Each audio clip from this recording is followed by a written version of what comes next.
勞動者嘅仲裁紀律會影響應聘下一家公司嗎？我申請咗勞動仲裁，以後揾工作會唔會受到影響呢？呢個好多勞動者喺維權嘅時候非常之擔憂嘅。今日就讓我哋傾傾勞動者嘅勞動仲裁紀律，以及佢對應聘下一家公司可能產生嘅影響。首先講講背景調查。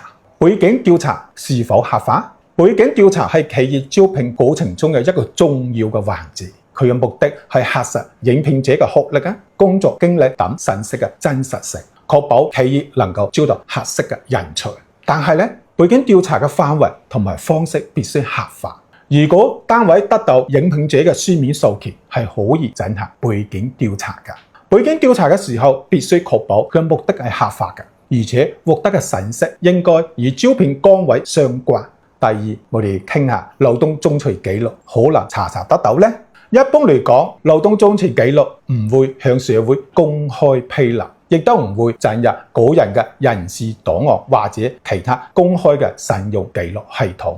勞動仲裁隨契書通常唔進入公開嘅平台嚟展示，除非雙方起訴到法院。因此，普通崗位嘅求職者，佢嘅勞動仲裁紀錄好難被新嘅公司查到。但係咧，當前亦都有部分嘅省市係公開咗勞動仲裁隨契書嘅。此外，如果前公司嘅人力資源部門或者同事喺背景調查中透露相關嘅信息，新公司亦都可能了解到求職者嘅勞動仲裁嘅經歷。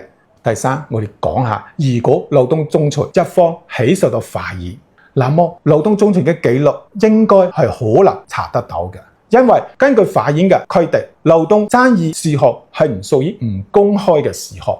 好啦，我哋再講下，如果查到勞動仲裁紀錄，對勞動者有咩影響呢？如果新公司喺背景調查中查到咗勞動仲裁紀錄，對勞動者嘅影響取決於具體嘅情況。如果勞動者係基於合理合法嘅訴求申請仲裁嘅，而且自身嘅行為係冇過錯嘅，那麼新嘅公司通常會理解並且接受。例如，如果係因為前公司拖欠工資或者違法裁員而申請仲裁，新公司可能會認為勞動者係喺度維護自己嘅合法權益。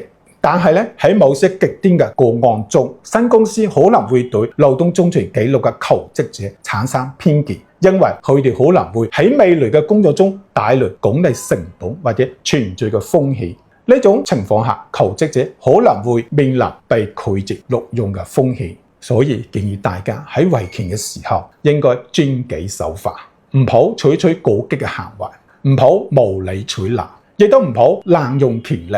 如果存在上述嘅錯誤行為，真係有可能會影響應聘到下一家公司嘅。